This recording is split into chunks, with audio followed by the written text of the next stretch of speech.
வந்ததா? நபிகள் நாயகம் காலத்தில் இருந்துச்சா? அப்ப உள்ளதானே.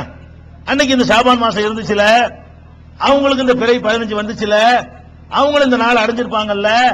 இப்படி ஒரு வணக்கம் இருந்தால் இதை யார் சொல்லி இருப்பா? நபிகள் நாயகம் சொல்லி இருப்பாங்க.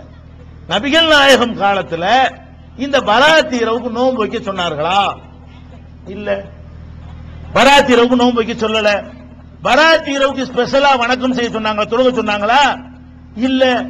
இந்த பராத்தி இரவுக்கு 3 யாசின் ஓதி, ஒரு யாசின் பணத்துக்கு, ஒரு யாசின் ஆயுள் விருத்திக்கு, ஒரு யாசின் இறந்து போனவங்களுக்கு பார்சல் அப்படின்னு சொல்லி ஓதுறீங்களே, இப்படி நபிகள் நாயகம் ஓத சொன்னாங்களா அல்லது ஓதுனாங்களா?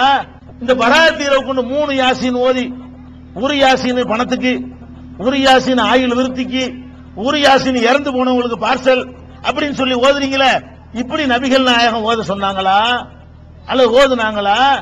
அப்ப கல்லறை திருவிழா மாதிரி ஏறக்குறைய கிறிஸ்தவ சமுதாயத்தில் கல்லறை திருவிழா நடத்துவாங்களே, அந்த மாதிரி கல்லறைக்கு கபிரஸ்தானுக்கு திருவிழா நடத்துவதற்காக வேண்டி அந்த நாளை தேர்ந்தெடுத்துக் கொண்டு அன்னைக்குன்னு ஒரு பெரிய அனாச்சாரங்கள் நடந்து கொண்டிருப்பதை பார்க்கிறோம்.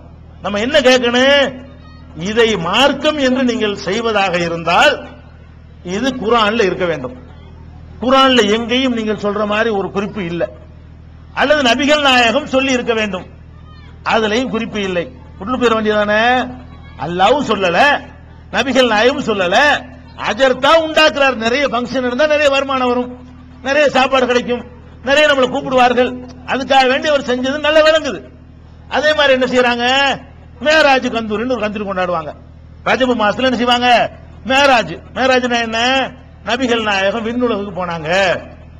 அது ஓகே, அதுக்கு ஆதாரம் இருக்கிறது. அது என்னைக்கு போனாங்களா? ரஜபு மாசம் 27 பிறையில போனாங்களாம். அதை நினைத்து கொண்டு அந்த ராத்திரிக்கு சோறாக்கி போடுவதும், அதுக்கு கந்தூரி நடத்துவதும், அதுக்கு பள்ளிவாசல் அலங்கரிப்பதும் இன்னைக்கு சமூகத்தில் நிறைய ஊர்கள்ல காணப்படும். இது யாரு காரணங்கிறீங்க? இது குர்ஆன்ல நாங்களும் தேடி தேடி பார்த்தோம். குர்ஆன்ல மேராஜ் இரவுக்கு நோம்புன்னு வரக்கானா, மேராஜ் இரவுக்கு தொழுகன்னு வரக்கானா, மேராஜ் இரவுக்கு ஒரு வணக்கம்னு வரக்கானா, அதுக்கு எந்த ஒரு சிறப்பும் குர்ஆன்ல இல்ல. நபிகள் நாயகம் சொல்லல. உனக்கு இந்த வேலை அல்லாஹ்வும் சொல்லல, ரசூலும் சொல்லல. இந்த அஜர்த்தை உண்டாக்குறாரு, அவரே அதுக்கு உண்டாக்குறாரு. அவ்வளவு வேணாம். இந்த மாசம் இது சஃபர் மாசம், இஸ்லாமிய மாசத்துல இதுக்கு பேர் என்ன? சஃபர் மாசம். இந்த மாசத்துக்கு உங்களுக்கு என்ன சொல்லி தந்திருக்கிறாங்க? இங்க ஒடுக்கத்து புதன் உண்டா? உண்டு தானே. இந்த மாசத்துல என்ன செய்வாங்கன்னு கேட்டா, கடைசி புதன்கிழமை இருக்குல்ல, இந்த மாசத்துல வரக்கூடிய கடைசி புதன் ஒடுக்கத்து புதன் இதுக்கு பேரு. ஒடுக்கம்னா கடைசி அர்த்தம். ஒடுக்கத்து புதன் என்றால் என்ன அர்த்தம்? கடைசி புதன். இந்த ஒடுக்கத்து புதன்கிற கடைசி புதன்கிழமை எப்ப வருதோ இந்த மாசத்துல, அந்த புதன்கிழமையில சில காரியங்களை செய்வாங்க. ஊருக்கு ஊர் ஒரு விதமா செய்வாங்க. என்ன காரியம்? அன்னைக்கு எக்கச்சக்கமான பீடை இறங்குதான், முசீபத்து இறங்குதான். என்னைக்கு? இந்த ஒடுக்கத்து புதன் அன்னைக்கு நிறைய வானுலகத்திலிருந்து லட்சக்கணக்கான பீடைகள் என்ன செய்யலாம்? இறங்குதான். அந்த பீடையிலிருந்து நீங்க தப்பிக்க வேண்டுமானால் சில காரியம் செய்யணும். என்ன செய்யணும்?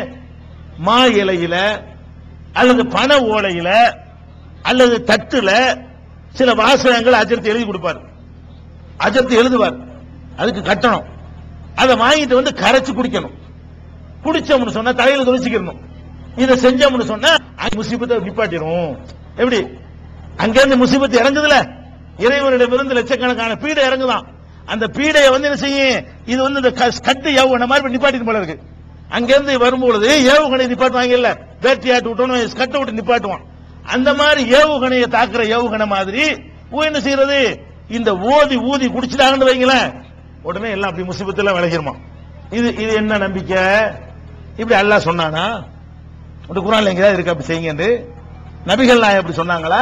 அப்படி செஞ்சது கிடையாது. சில ஊர்ல என்ன செய்வான்னு கேட்டா, இப்படி சில ஊர்ல கடற்கரை இருக்கிற ஊரா இருக்குன்னு வைங்க, அந்த ஊர்ல வேறமா இருக்கும். என்ன செய்யணும்? கடல்ல போய் மிதிச்சிட்டு வரணுமா, அப்பதான் முசீபத் இறங்குமா. கடற்கரைக்கு கண்டிப்பா மஸ்ட் போகணுமா. போய் என்ன செய்யணும்? அந்த கடற்கரையில காலை வச்சுட்டு வந்தா அந்த இறங்கின முசீபத்து எல்லாம் போயிடும், பீடையெல்லாம் கழிஞ்சிரும். கடற்கரை இல்ல ஊர்ல என்ன பண்றது? அதுக்கு ஒரு டெக்னிக் பண்ணாங்க, புல்லு மிதிக்கணும். கடற்கரை இல்லாட்டி என்ன செய்யணும்? புல்வெளிகள் இருக்குல்ல, அதுல போய் மெனக்கட்டு புல்ல தேடி போய் அதுல மிதிச்சுட்டாங்கன்னு வைங்களேன், அங்க இருந்து வாங்கினது விட்டுருவாங்க. அதுல அப்படி வாங்கி அதுல ரிசீவ் பண்ணிக்கணும். புல்ல என்ன செய்யறது? அதை ரிசீவ் பண்ணிக்கணும் போல இருக்காங்க.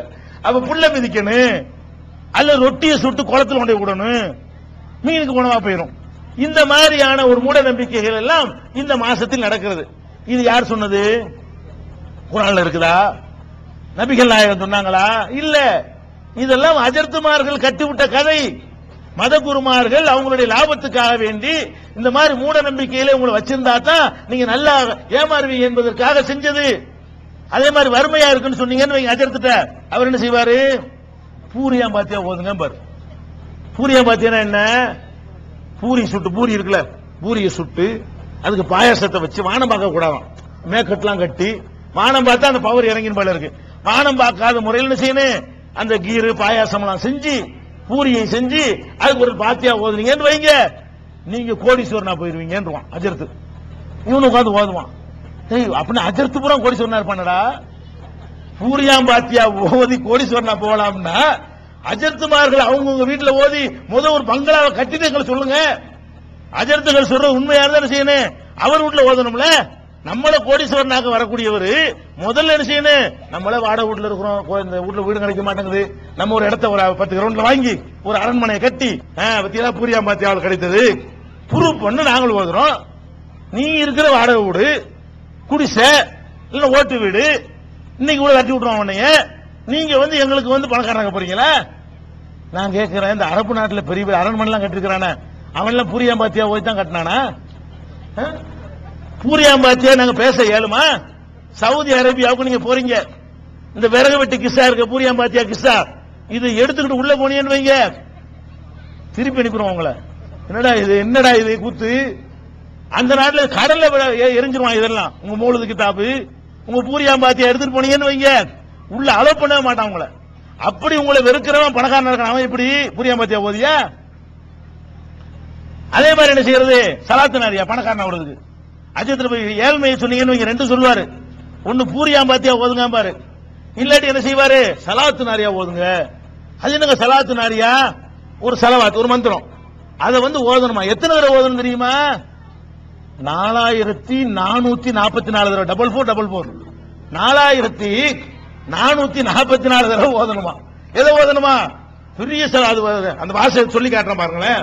அல்லாஹும்ம ஸல்லி ஸலாத்தன் காமிலத்தன் வ ஸல்லிம் ஸலாமன் தாமன் அலா சய்யிதினா முஹம்மதின் அல்லதி தன்ஹல் பிஹில் உகத் வ தன்ஃபர்ஜு பிஹில் குரப் வ துக்லா பிஹில் ஹவாயித் வ துனாலு பிஹில் வ ஹுஸ்னுல் ஹவாத்திம் வ இஸ்தஸ்கல் கமாம பிவஜ்ஹில் கரீம் வ அலா ஆலிஹி வ ஸஹபிஹி ஃபீ குல்லி லம்ஹத்தின் வ நஃபஸின் பி அததி குல்லி மஅலூமின் லக். இது ஒன்னு. இது மாதிரி 4440. இப்ப நான் ஓதுன எல்லாம் சேர்ந்து ஒண்ணுங்க. இது மாதிரி 4444 தடவை ஓதுங்கன்றார் அஜர்த்து. இவன் கணக்கு பண்ணுவான், ஒரு செலவாத்துக்கு 5 நிமிஷம் ஆகுமே, நான் எங்களுக்குள்ள 4444 ஓதுறதுமானா கவலையே படாதீங்க. அதுதான் நாங்க இருக்கிறோம். பாயிண்ட் விளங்குதா? நம்பரை ஜாஸ்தியாக்குறது எதுக்கு விளங்குதா உங்களுக்கு? 4 தடவை ஓதுனா நீங்க ஓதிடுவீங்க, 40 தடவை ஓதுனா கூட ஓதிடுவீங்க. 4444 தடவை ஓத சொன்னா முடியாது. அப்ப என்ன பண்ணுவீங்க? முடியாத சொத்து ஒன்னும் கொலப்படாதீங்க, எங்களை 10 பேரை கூப்பிடுங்க. காசுக்காக வேண்டி, தொழிலுக்காக வேண்டி, இதுக்கு பேர் தீனா? இதை சொல்வதற்கு தான் நபிகள் நாயகம் வந்தாங்களா? ஒழிக்க வந்தாங்களா? ஏன் அவர் வீட்டில் ஓதி பணக்காரன் ஆக வேண்டியதானே? இது ஒரு மேட்ரு. அடுத்து என்ன? எதுலையும் நுழைகிறார். இந்த மத குருமார்கள் செய்யற அநியாயம் தாங்க சகிக்க முடியவில்லை. உங்க குழந்தைக்கு பேர் வைக்க போறீங்க, பேர் வைக்கிறது என்ன? பேர் வைக்கிற பெரிய சடங்கா? பெரிய பயங்கரமான வித்தையாது? பேரை சொல்லி கூப்பிட வேண்டியான, உனக்கு எந்த பேர் விருப்பமா இருக்கிறதோ அந்த பேரை சொல்லி கூப்பிட்டா பேர் வச்சாச்சு, அவ்வளவுதான். நீங்க என்ன பண்ணி விட்டாங்கன்னா, பேர் வைக்கிறதா இருந்தா அதுக்கு விருந்து, அதுக்கு சொந்தக்காரங்க அழைப்பு, அதுக்கு பயங்கரமான செலவு உண்டவுடனே அதுக்காக வேண்டி லேட் பண்ணிட்டு இருக்கான். பேர் இல்லாம பேர் இல்லா பிள்ளைன்னு கூப்பிட்டு இருப்பாங்க. அப்புறம் 5 வயசுல பேர் வைப்பாங்க. இது என்ன மார்க்கமா? பேர் எப்படி வைக்கணும்? குர்ஆன்ல எடுத்து பாத்தீங்கன்னு சொன்னா மரியம் அலைஹிஸ்ஸலாம் அவங்க தான் இன்னைக்கு இந்த ஒட்டுமொத்த முஸ்லிம் பெண்கள்லயே சிறந்தவர்கள். நம்ம நம்புறாள் யார? மரியம் அவர்கள் தான் சிறந்தவர்கள். பாத்திமா ரலியல்லாஹு அன்ஹாவை விட, ஹதீஜாவை விட, ஆயிஷாவை விட, அகில உலகத்து பெண்களை விட சிறந்த பெண்மணி இஸ்லாத்தின் பார்வையில் யாரு? மரியம். அப்படி நான் சொல்லல, அல்லாஹ் குர்ஆன்ல சொல்லி காட்டுகிறான், வஸ்தஃபாக்கி அலா நிசாயில் ஆலமீன், அகில உலகத்து பெண்களை விட உன்னை இறைவன் தேர்ந்தெடுத்துக் கொண்டான் அப்படின்னு மரியம் அவர்களை பார்த்து அல்லாஹ் சொன்னதாக திருக்குர்ஆன்ல பார்க்கிறோம். நம்ம தாய்மார்கள் பாத்திமா சிறந்தவன்னு சொல்லிடுவாங்க. அதுக்கெல்லாம் மேல யாரு? மரியம் அவர்கள். இந்த மரியம் அவர்கள் அவங்க அம்மாவுடைய வயிற்றுல இருக்கும் பொழுது அந்த அம்மா வந்து பிரசவிக்கிறாங்க. பிரசவ உச்ச உடனே அவங்க தாயாரை எடுத்து இன்னி சம்மைத்துஹா மரியம், இறைவா என் பிள்ளைக்கு மரியம் என்று நான் பெயர் சூட்டி விட்டேன்